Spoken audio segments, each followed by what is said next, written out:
우리에게 주시는 하나님의 말씀은 사도행전 9장 10절에서 19절까지 말씀입니다. 신약 성경 202면에 있습니다. 다 찾으신 줄 알고 제가 봉독하겠습니다. 그때 다메섹에 아나니아 하는 제자가 있어 주께서 환상 중에 불러 이르시되 아나니아야 하시거늘 대답하되 주여 내가 여기에 있나이다 하니 주께서 이르시되 일어나 직가라 하는 거리로 가서 유대의 집에서 다섯 사람 사울이라 하는 사람이 찾으라. 그가 기도하는 중이니라.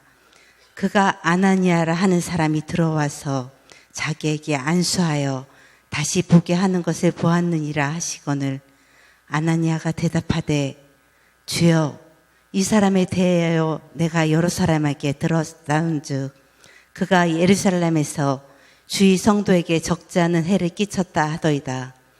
여기에도 주의 이름을 부르는 모든 사람을 결박할 권한을 대제사장에게 받았나이다 하거늘 주께서 이르시되 가라. 이 사람은 내 백성을 이방인과 임금들과 이스라엘 자손에게 전하기 위하여 택한 나의 그릇이라. 그가 내 이름을 위하여 얼마나 고난을 받아야 할 것을 내가 그에게 보이리라 하시니 아나니아가 떠나 그 집에 들어가서 그에게 안수하여 이르되 형제 사울아 주 곧 내가 오는 길에 나타나셨던 예수께서 나를 보내어 너로 나를 보게 하고 성령으로 충만하게 하신다 하니 즉시 사울이 눈에서 비늘 같은 것이 벗겨져 다시 보게 된지라. 일어나 세례를 받고 음식을 먹음에 강건하여 지느니라. 아멘. 아멘. 우리나라에서 제일 좋은 교회가 됩니까? 서강교회입니다. 이영주 집사님 아직도 모르시는구나. 내가 쳐다보고 있는지도 모르고 나를 쳐다보고 있어요. 다시 한번 물어볼까요? 우리나라에서 제일 좋은 교회가 어딥니까? 서강교회. 아시는 분들이 많아서 다행인데 아직도 모르는 분들이 있어서 참 안타깝습니다. 우리 앞뒤 좌분들에게 인사하겠습니다. 우리나라에서 제일 좋은 교회가 서강교회입니다. 인사를 한번 합시다.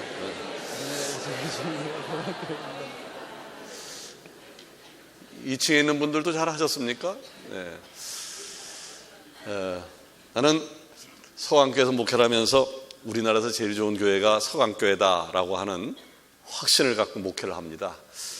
여러분도 그러셔야 합니다. 아멘. 내가 다니는 교회가 우리나라에서 제일 좋은 교회다라고 하는 생각을 하고 다니는 것과 잘 모르겠다라고 생각하고 다니는 것은 아마 엄청난 차이가 날 겁니다. 다른 사람이 제게 물어요. 어떻게 해서 우리나라에서 제일 좋은 서강교회가 됐습니까? 제가 하도 강조하니까. 왜 서강교회가 우리나라에서 제일 좋은 교회입니까? 그렇게 된 계기가 뭡니까? 라고 묻는다고 하면 저는 서슴지 않고 제자훈련이라고 이야기를 합니다. 제자훈련을 통해서 우리 교회가 기틀을 잡고 이렇게 성장할 수 있었다라고 이야기를 합니다. 많은 분들이 제자훈련을 했죠. 지금 40기가 진행되고 있으니까요. 제자훈련을 할 때에 제가 제자훈련을 하는 목적이 두 가지다라고 하는 말씀을 드린 바 있는데 기억하십니까? 첫 번째는 기본적인 성경 지식을 이해하자라고 하는 것이고 두 번째는 담임 목사의 목회 철학을 이해하는 것이라고 이야기를 했습니다. 예를 들면 회사를 다니는 데 있어서 그 회사를 창업한 사장의 철학을 이해하지 못하게 되어지면 그 회사에 적응하기가 힘들 겁니다. 승진하는 거 어려울 수 있습니다. 마찬가지로 서강교회를 다니면서 담임 목사의 목회 철학을 이해하지 못한다라고 하면 서강교회에서 신앙생활을 하기가 쉽지 않을 수 있습니다. 저는 지난 한 달 동안 다시 꿈꾸는 서강교회를 만들어가야 한다라고 하는 말씀을 들었습니다마는 그러기 위해서 우리가 제일 먼저 해야 될 일이 무엇일까요? 다른 것이 아니라 서강교회의 머리가 되시는 그리고 서강교회의 주인 되시는 하나님께서 우리 교회를 향한 비전이 무엇인가? 우리 교회를 향한 비전이 무엇인지 그리고 하나님이 일하시는 스타일이 뭔지를 먼저 알아야 하나님이 원하시는 뜻을 받들고 하나님이 기뻐하시는 사역을 이루어낼 수 있을 것입니다. 그러면 하나님이 원하시는 스타일, 또 하나님이 원하시는 방법이 뭘까요? 몇 가지 나누어서 하나님의 음성을 들어보려고 하는데, 첫 번째는 하나님은 항상 비전을 먼저 선포하시고 일하시는 하나님이다 라고 하는 거죠. 비전을 먼저 선포하시고 일하시는 하나님. 자, 저는 사도행전의 말씀을 가지고 다시 꿈꾸는 교회 이야기를 시리즈로 준비해 가면서 초대교회를 향한 하나님의 마음이 어디 있었는지에 대해서 더 관심을 갖게 되었습니다. 마태복음 28장 18절 이하의 말씀에 보게 되어지면, 하늘과 땅의 모든 권세를 내게 주셨으니 그러므로 너희는 가서 모든 족속으로 제자를 삼아 아버지와 아들과 성령의 이름으로 세례를 주라 라고 하는 말씀이 있고요. 사도행전 1장 8절에 보면 오직 성령이 너희에게 임하시면 너희가 권능을 받고 예루살렘과 온 유다와 사마리아와 땅끝까지 이르러 내 증인이 될 것이다 라는 말씀이 있습니다. 자, 이 두 말씀인즉 복음을, 그 기쁜 소식을, 그 뉴스를 유대 사람에게만 전하지 말라는 거예요. 유대인에게만 전하지 말고 사마리아 사람에게도 전하고 이방인에게도 전하고 아멘. 아시아 사람에게도 전하고 아멘. 유럽 사람에게도 전하고 아멘. 아프리카 사람에게도 전해야 된다라고 아멘. 하는 명령이 숨겨져 있는 것입니다. 아멘. 곧 오늘 우리 교회를, 그리고 그리스도인들에게 향한 하나님의 명령, 그 하나님의 명령은 무엇인가요? 그것은 바로 나만이 아니라고 하는 거예요.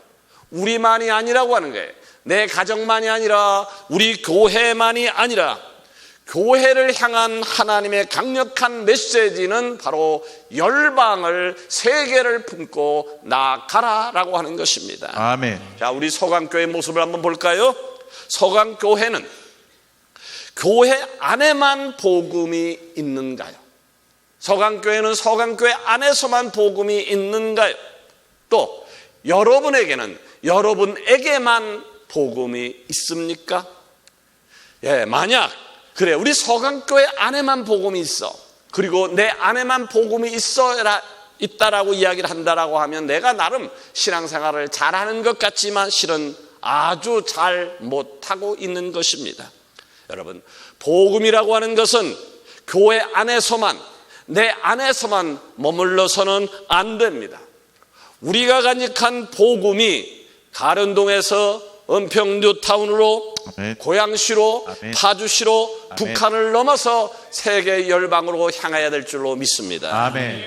지난 한 주간 동안 우리 교회 청년들 19명이 우리가 3년 전에 건축해줬던 필리핀 빠야타스 유치원 교회를 중심으로 한 단기 설교를 다녀왔는데 아마 꽤나 고생을 많이 했을 것입니다. 그럼에도 불구하고 많은 것을 얻었을 것입니다. 도로는 수요일에는 한 가정 한 선교 팀장으로 수고하시는 우리 정훈 장로님이 우리 교회를 대표해서요, 우리가 오래전에 파송했던 아프리카 케냐 알렉스 선교사님과 탄자니아 브루노 선교사님이 사역하는 현장을 방문하게 되어집니다. 역시 고생 꽤나 할 것입니다만은 많은 것을 얻게 되는 계기가 되어질 것입니다. 지난 6월 11일에는 서강 다문화 가족지원센터에서 외국 사람들을 대상으로 무료 의료 진료 사역들을 하였는데, 그 열매로 15명의 외국인들이 어제부터 우리 교회 7명의 한글 선생님들과 함께 한국어 수업을 시작을 하였습니다. 감사한 일이지요. 자, 이 모든 것들을 하는 이유가 뭘까요? 그것은 다른 것이 아니라 생명에 넘치는 복음의 역사가 담장을 넘어, 교회를 넘어 세상으로 전달되기 위함인 것입니다. 아멘. 우리 서강교회 헌당 2주년을 맞이한 우리 교회는 이제 어디로 가야 할까요? 코로나 시국을 빠져나온 우리 서강교회는 이제 어디를 향하여 열심히 달려야 하는 것일까요? 여러분, 열심히 한다라고 하는 것 귀한 일입니다. 열심히 하는 것 아름다운 겁니다. 그러나 나의 열심과 나의 계획을 가지고 달려가는 것 안 됩니다. 굉장히 위험한 일입니다.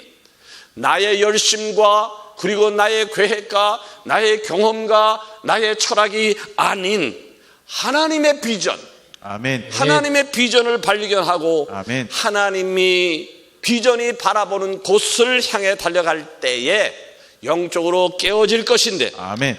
하나님의 그런 은혜가 우리 가운데 넘치기를 원합니다. 아멘. 두 번째로 하나님께서 일하시는 스타일 그리고 방법은 무엇일까요? 예, 하나님은 그 비전을 이룰 사람을 선택하시고 이 일을 진행시키시는 분입니다. 아멘. 자, 하나님께서는 이스라엘 백성들을 출애굽시키기 위해서 모세라고 하는 사람을 부르셨습니다. 하나님이 참 신이심을 드러내기 위해서 갈멜산에서 엘리야를 세워주셨습니다. 제사장의 나라를 완성하기 위해서 다윗을 택해 주셨고요. 신약시대에는 교회를 세우기 위해서 베드로를 선택하셨습니다.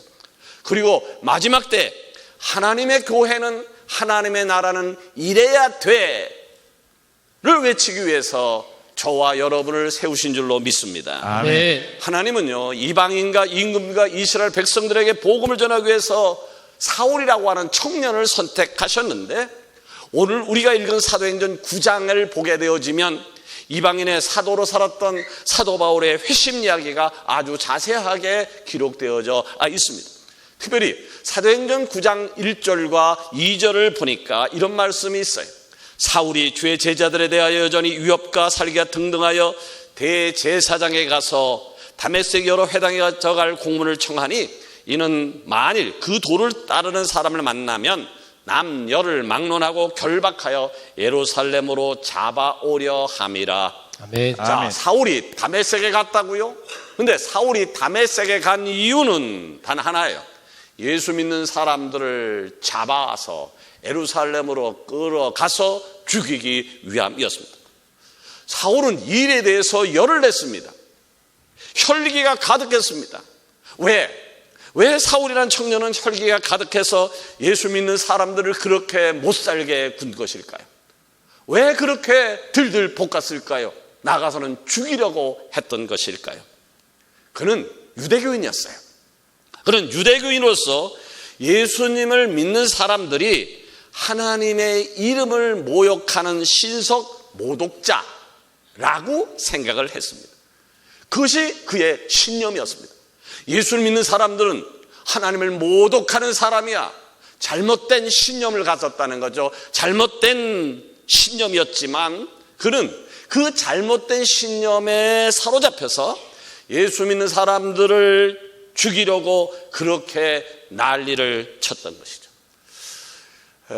소망교회라고 하는 교회가 압구정도에 있는데 그 교회를 담임했던 곽선희 목사님이 오래전에 우리 교회 와서 집회를 하기도 했습니다마는 그분 세미나에 갔더니 이런 말씀을 하시더라고요. 잘못된 사고를 가지고 열심히 하는 것처럼 무서운 것이 없습니다. 잘못된 사고를 가지고 열심히 하는 것처럼 무서운 것이 없다는 거예요. 그렇죠. 방향이 잘못되어졌는데 열심히 해요. 방향이 잘못되어졌는데 열심히 해요. 어찌 될까요? 잘못 선택했는데 열심히 해요. 어떻게 될까요? 시간이 가면 갈수록 목표와는 멀어집니다. 자, 우리 주변에 이단들이 굉장히 많이 있습니다.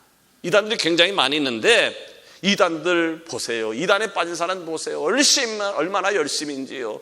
비가 오나 바람이 부나 날씨가 더우나 추우나 상관이 없이 열심을 냅니다. 나가서는 자기네 전 재산을 다 털어내놓으면서까지 열심을 냅니다. 그 열심 참 안타깝죠. 예, 안타까운 일입니다. 그런데 사울이라고 하는 이 젊은 청년이 그랬단 말입니다. 자, 그런데 감사하게도 하나님께서 그런 사울을 이방인과 임금과 온 이스라엘 백성들을 구원하시고자 도구로 선택을 하십니다. 아멘. 그리고는 다메섹으로 향하는 사울을 빛 가운데 만나 주십니다. 아멘. 사도행전 9장 3절 이하의 말씀을 보니까 사울이 길을 가다가 다메섹에 가까이 이르더니 호련히 하늘로부터 빛이 그를 둘러 비추느니라.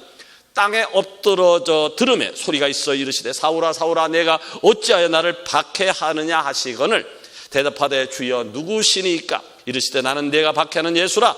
너는 일어나 시내로 들어가라. 내가 내게 행할 것을 내게 이를 자가 있느니라. 아멘. 아멘. 지금 하나님은요, 잘못된 신념을 가지고 살기가 가득했던 사울을 찾아가셨고, 그리고 그의 눈을 멀게 만드셨습니다. 이제 하나님의 강권적인 역사로 인해서 멀쩡하던 눈이 멀어졌지만, 감사하게도 하나님의 나라가 열리기 시작했어요. 아멘. 육신의 눈이 가리워졌지만 하나님의 나라가 열렸다. 이건 엄청난 축복입니다. 자, 사울이란 청년에게 하나님의 나라가 보이기 시작했고, 하나님의 나라가 생생하게 느껴졌을 때에 어떤 일이 벌어졌나요?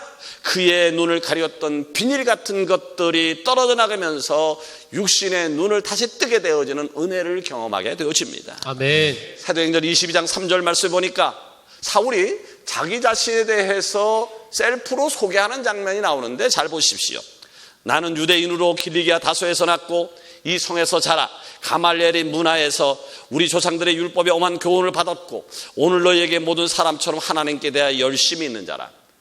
지금 이 사울이라고 하는 사람이 자기 자신을 이렇게 소개를 하고 있어요. 이것을 풀어서 설명해 보면 이렇습니다. 나는 길리기아 다소라는 외국 땅에서 태어나 자란 사람이고, 나는 이스라엘에서 영향력을 끼치는 바리새파의 후예로서 젊은 날 이스라엘로 유학을 와서 이스라엘에서 가장 유명하다고 이야기하는 가말리엘 율법 선생님의 제자가 되어서 가말리아 선생님의 후계자라는 소리까지 들을 정도로 뛰어난 학생이었었습니다 라고 하는 겁니다. 자, 왜 하나님은 사울을 부르셨을까요? 왜 하나님은 많고 많은 사람 중에서 사울을 부르신 것인가요? 자, 그가 자라온 배경을 보면요, 그가 열방을 향해 나아가는데 꼭 필요한 헬라어의 능숙자였습니다. 그러니까 언어의 달인이었다라고 하는 거죠. 경제적으로는요, 부유한 가정에서 자랐고 로마 시민권을 가진 자였기 때문에 어느 나라든지 쉽게 여행을 할 수가 있었습니다. 그러니까 이방인의 사도로서 가장 적합했다라고 하는 말입니다. 여러분 아십니까? 오늘도 하나님께서는요, 하나님의 나라를, 하나님 나라의 비전을 이루어갈 바울과 같은 그 한 사람을 찾고 계신다라고 하는 것을요. 아멘. 바로 하나님이 찾고 계시는 그 한 사람이 여러분이기를 원합니다. 아멘. 하나님은 바로 그 한 사람, 하나님 바로 그 한 사람을 통하여 하나님의 비전을 더욱 선명하게 밝히 보여주실 것입니다. 아멘. 사랑하는 서강의 지체 여러분, 나의 신념과 나의 뜻을 위해 살아가는 수많은 사람들 속에 파묻혀서 여러분도 대충 인생을 살아가시겠습니까? 아니면 지금까지는 내 뜻과 내 철학과 내 경험과 내 이성을 갖고 살아왔지만 앞으로 내 남은 인생이 10년이든 20년이든 50년이든 간에 주님의 손에 붙잡힘을 당하여서 살겠다고 몸부림치며 살지 않겠습니까? 세 번째로 하나님이 일하시는 방법은 무엇일까요? 하나님은 비전의 사람을 견인해 줄 사람을 붙여주십니다. 아멘. 아멘. 만나게 해 주십니다. 아멘. 자, 코로나가 풀리면서 많은 사람들이 공항을 이용해서 지금 국내로, 국외로 여행을 많이 다니고 있습니다. 근데 여러분이 타고 다녔던 비행기가 앞으로는 가는데 뒤로는 못 간다는 사실을 아십니까? 공항 활주로에는 일반적으로는 보기 힘든 모양의 차가 존재합니다. 관심 있는 분들은 보셨겠지만 아주 납작하고, 저 영상에 나와 있는 대로 납작하고 네모난 형태의 토잉카입니다. 토잉카입니다. 이 토잉카는요, 큰 비행기에 비해서는 아주 왜소하지만 자신보다 무려 15배의 무거운 비행기를 손쉽게 끌어갈 수 있는 괴력의 소유자입니다. 자, 모든 탑승객들이 탑승이 끝나게 되어지면 이 토잉카는 비행기를 앞바퀴와 연결한 뒤에 비행기를 뒤로 쭉 밀고 갑니다. 그리고 나서부터 비행기는 앞으로 전진을 하면서 활주로를 지나서 하늘을 향해 날아갈 수 있습니다. 그러니까 토잉카의 역할은 비행기를 비행기 되게 하는 역할을 하는 것입니다. 하나님께서 세계 열방의 복음을 전할 적임자로 사울이라고 하는 청년을 선택하셨지만 그가 예수님을 만나기 이전에는 믿는 사람들을 잡아서 감옥에 가두고 때리고 죽이는 일에 가장 앞장섰던 사람이었기 때문에 사울이 예수님을 믿었다고 해서 곧바로 교회에 와서 섞이는 것 굉장히 어려운 일입니다. 여러분 혹시 고문기술자 이근한 경감을 아십니까? 들어보셨지요? 고문기술자. 자, 가령 그 고문기술자로 알려진 이근한 경감이 우리 교회에 등록을 해서 손창범 장로님과 사귐을 가지려고 하면 우리 손창범 장로님이 할렐루야 고문 기술 좀 가르쳐 주시죠 라고 접근하진 않을 겁니다. 괜히 내게 가까이 올까 봐 겁을 낼 수밖에 없는 것이죠. 지금 사울이라는 청년이 그런 겁니다. 예수님을 믿는다고 이야기를 하지만 교회 공동체에 와서 섞이는 것을 누구도 환영하지 않았습니다. 그래서 하나님께서는 그를 잘 견인해 줄 사람을 만나게 해 주시는데 그 사람의 이름이 아나니아입니다. 아나니아, 이 이름을 많이 들어보시지 않았습니까? 사도행전에 나오는 삽비라의 남편 아나니아와 이름이 같지만 전혀 다른 사람입니다. 성경에 보면 제자 아나니아라고 소개를 한 것으로 보아서 12제자는 아니지만 제자들에 의해서 훈련을 받은 사람임에 틀림이 없는 것 같습니다. 이 아나니아가 환상을 본 겁니다. 환상 가운데 사울에게 가서 안수 기도를 해줘라 라고 하는 것이었어요. 자, 아나니아가 하나님의 음성을 듣고는 두려워했습니다. 왜냐하면 사울이 누굽니까? 사울은 자신들을 잡아가기 위해서 다메섹에 왔다라고 하는 사실을 누구보다도 잘 알고 있었기 때문이었습니다. 그런데 하나님의 음성, 사울은 이방인과 임금과 이스라엘 백성들에게 복음을 전하기 위하여 택한 나의 그릇이다라고 하는 예수님의 음성을 듣고 환상 중에 보여주신 대로 직가라고 하는 거리에 있는 집에 들어가서 사울을 만납니다. 그리고 사울에게 가서 안수 기도를 해줍니다. 아나니아가 사울에게 안수 기도를 하자 그의 눈에서 비늘 같은 것이 벗어나 떨어져 나가면서 사울이 눈을 뜨게 되는 은혜를 경험하였고 새로운 비전을 공유하게 되어집니다. 아멘. 자, 이제 사울은 다른 사람이 되어진 것입니다.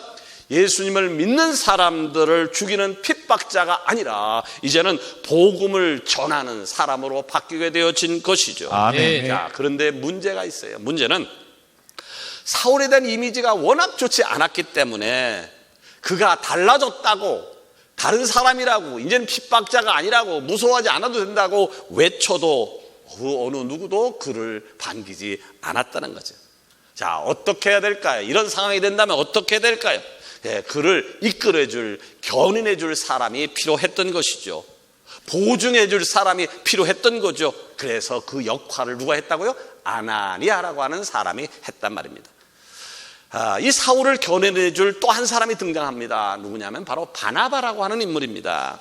사울이 다메섹에서 그를 쫓는 자로부터 이제 바구니를 타고 탈출한 후에 예루살렘으로 돌아와서 예수님의 제자들을 만나려고 하자 예수님의 제자들 역시 모두 다 그를 만나는 것을 두려워했습니다.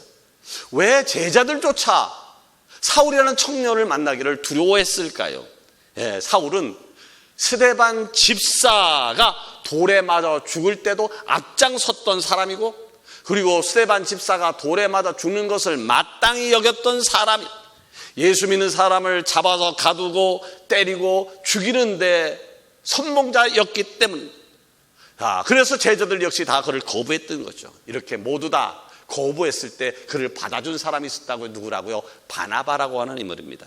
사도행전 9장 26절과 27절에 보니까 사울이 예루살렘에 가서 제자들을 사귀고자 하나 다 두려워하여 다 두려워하여 그가 제자됨을 믿지 아니하니 바나바라는 인물이 등장합니다. 바나바가 데리고 사도들에게 가서 그가 길에서 어떻게 주를 보았는지와 주께서 그에게 말씀하신 일과 다메섹에서 그가 어떻게 예수의 이름으로 담대히 말하였는가를 전하니라. 아멘. 하나님께서는 사울의 과거 이력 때문에 혼자 힘 가지고는 예수를 믿는 교회 공동체 안에서 어울릴 수 없다는 사실을 알고 아나니아를 보내주신 것이고, 또 바나바를 붙여서 그를 이방인의 사도로 살 수 있도록 견인을 해 준 것입니다.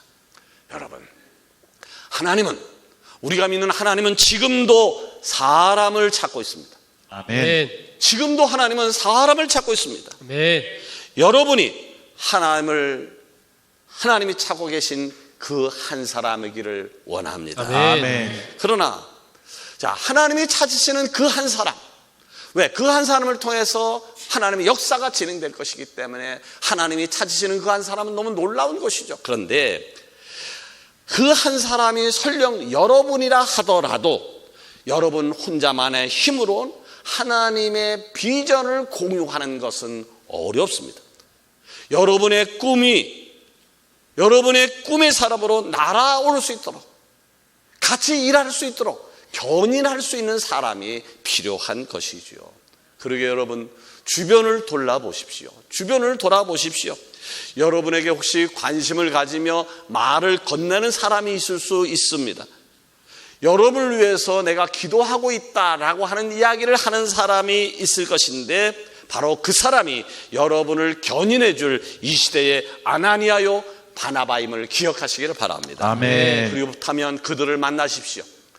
여러분에게 말을 건네고 여러분에게 기도한다라고 하는 그분들을 만나십시오. 그리고 기도해달라고 그분에게 엎드리십시오. 그들을 통하여 여러분과 함께 하나님의 비전을 안고 비전을 이루어 가게 될 줄로 믿습니다. 아멘. 말씀을 맺으려고 합니다. 여러분, 절망이라고 하는 것이 우리에게 찾아올 때가 꽤나 많이 있어요. 절망. 경제적인 문제 때문에 절망이 찾아올 수 있고요. 건강의 문제 때문에 절망이 찾을 수도 있고요. 어떤 관계의 문제 때문에 절망이 찾아올 수 있어요. 이 절망은 우리를 짓누르요. 그래서 우리로 하여금 더 그 다음 단계로 나가지 못하게, 꿈을 이루지 못하도록 막습니다. 방해를 합니다. 그러나 여러분, 예수님을 만나서 회심을 경험하게 되어지면 놀랍게도 꿈꾸는 자, 희망이 가득한 자로 변화됨을 기억하시기를 바랍니다. 사울이 그랬습니다. 그가 잘못된 신념이라고 그랬잖아요. 신념에 사로잡혔을 때 그는 세상의 모든 것들이 자신의 마음에 들지 않았고, 특별히 자신이 하나님이라고 이야기했던 예수님과 그를 따르는 무리들을 보면 잡아 죽이고 싶고 다 쓸어버리고 싶은 그런 파괴적인 욕망에 사로잡혀 살았었습니다. 그렇게 살았던 그가 하나님의 은혜에 사로잡히게 되면서 희망적인 하나님의 나라를 보게 되었습니다. 아멘. 그리고 그 희망을 따라 사람들을 살리는 위대한 하나님의 사람으로 완전히 다른 사람이 되어집니다. 여러분, 이방인의 사도였던 사도 바울은 지금 우리 곁에 분명히 없지만, 사도 바울 같은 훌륭한 사람은 지금 내 곁에 분명히 없지만, 하나님은 또 다른 바울을 그때마다 나타나서 하나님이 비전들을 이루어가는 것을 여러분 보이지 않습니까? 우리 교회만 봐도요, 그때마다 바울을 붙여주셨고 그 바울을 통해서 하나님의 역사를 이루어갔음을 저는 목회를 하면서 보아왔습니다. 여러분이 절망을 따라 사는 사람이 아니라 희망을 쫓아가는 삶을 원하신다면, 절망 때문에 절망하는 것이 아니라 희망을 쫓아가는 삶을 살기를 원한다면, 행동에 앞서서 여러분이 갖고 있는 열정을 내려놓으십시오. 제가 말하는 열정은 잘못된 열정을 이야기합니다.